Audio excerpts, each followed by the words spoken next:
incredible service animals. Number 10. Ferrets. A ferret isn't the type of animal that you would typically think of when you're thinking about service animals. Ferrets have been used with increasing regularity, however, thanks to their usefulness, especially when it comes to detecting seizures. Ferrets are ideal for a variety of tasks thanks to their small size, social and easygoing nature, and their tendency to be quiet and attentive to their owners. They're also much less likely to trigger allergies in people, so it is easier for them to help a wider range of people and go almost anywhere. Although these animals are not the typical service animal, they are preferred by many people. It's probably not smart to discount these little guys when it comes to therapy animals. Number 9. Parrots. These birds make great therapy animals because of their ability to copy human speech. This ability makes them invaluable for people who suffer from anxiety, PTSD, autism, and bipolar disorder. When the owner is having an anxiety attack come on, the parrot can deliver calming lines to try and pacify their owners before something drastic happens. For autistic people, they can bring their partner into the world when they are having an episode in a way that another human might not be able to accomplish. Although animals other than dogs and sometimes miniature horses can't be classified as common service animals because of regulations put in place by the ADA or Americans with Disabilities Act, there are no regulations on therapy animals, so parrots make great therapy animals. Number 8. Pigs. There are several upsides and downsides to these therapy animals. Obviously, these animals can't go everywhere with you. No matter how clean a pig is, it's still a pig, and they are bound to stink. Pigs can be trained to help with various tasks though, and they have been known to help people with severe anxiety disorders. Because this is a therapy animal and not an official service animal, there aren't a lot of regulations on it, and it can be hard to own one of these animals because of the bias against therapy animals. There have been several instances of these animals being trained and genuinely helping the people who own them though. They also cause quite a stir whenever they are taken on airplanes because most people believe them to be gratuitous and unnecessary.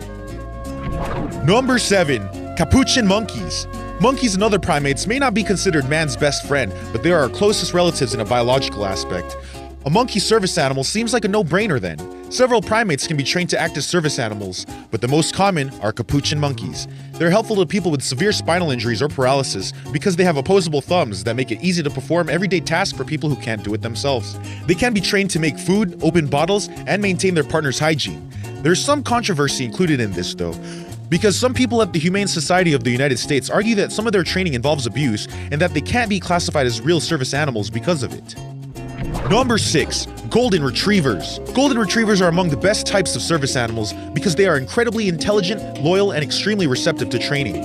All dogs tend to make wonderful service animals and have been used in the mainstream since the 1920s for various reasons. There are also references for them being used to help disabled people that date back centuries. The most notable of these reasons have been seeing eye dogs, which assist blind people. Because of their versatility, dogs can be trained to fill nearly any kind of service position, and they are the gold standard for this. Dogs are also one of only 2 animals that can be classified as official service animals because of their ability to help with a wide array of tasks in a way that many animals can't. Number 5. Boa constrictor. Yep, this isn't a joke. There aren't a lot of examples of this, but there is one quite notable one.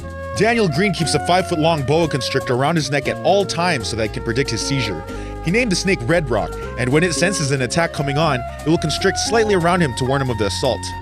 This tactic isn't exactly proved to work, but Green maintains that Red Rock is invaluable to him and that he needs it with him. Because his service animal is a giant snake, Green isn't able to take it everywhere with him, and he has been asked to leave more than one place.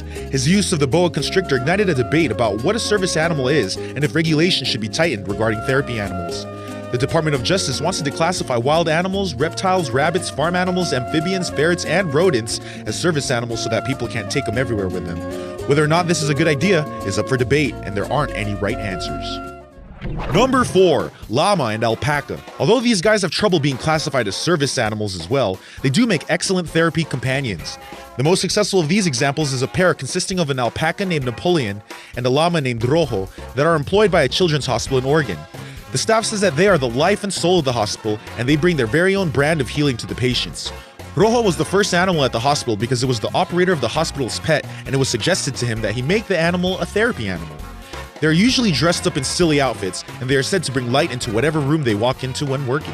The representative from the hospital also says that animals trigger a natural therapeutic response in humans that make them amazing tools for recovery. Number 3. Dolphins. Dolphins aren't the type of therapy animal that you can take with you everywhere, but dolphin-assisted therapy, or DAT, is becoming increasingly common.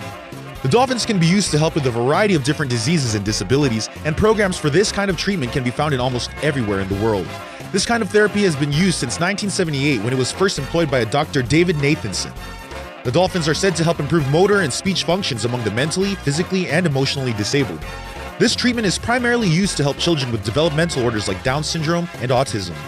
The treatment is a topic of controversy, though, because the safety and efficacy of it have been put under scrutiny almost since its inception. Some people say that the sonar that the dolphins have might help trigger healing by increasing T cells and endorphins. This theory is obviously not proven, though. Number 2. Cats. These favorite felines aren't commonly used in one-on-one therapy. They're more typically used in environments like hospices and retirement homes to help the residents there. Not every cat can be a therapy cat, though. The cat needs to be friendly and sociable, which anyone who owns one will tell you is rare. Cats have been used in a lot of ways, but most notably they have been known to be beneficial to stroke victims because they are excellent at comfort and calming. They can also be used to lower blood pressure in individual patients. Some people for the utilization of these animals say that the support of these animals can sometimes surpass even pharmaceutical treatment. One person reviewed 25 different studies and decided that these animals did have a positive effect on patients. The person said that people that interacted with the cats were more alert, smiled more, and helped aggressive patients calm down enough to function more with other people. It's also been suggested that cats can sense death, but that isn't true. Maybe. And now for number 1. But first, be sure to subscribe for new videos every day. Number 1. Miniature horses. Miniature horses can be useful service animals for a variety of reasons. They are less easily distracted than even the most well-trained of dogs can be. They are extremely loyal, and they are much less threatening than some of the bigger dogs. Miniature horses are used as a replacement for seeing eye dogs, but there are pros and cons to both animals.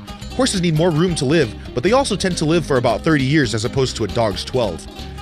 People who have allergies to dogs tend not to have allergies to horses as well. There's also a religious aspect because in the Muslim religion, dogs are considered to be unclean, but horses aren't. The demand for these guide dog substitutes has been so high that it has been difficult to meet the needs. Some organizations that match these miniature horses have even stopped accepting applications because there is just too high of a demand.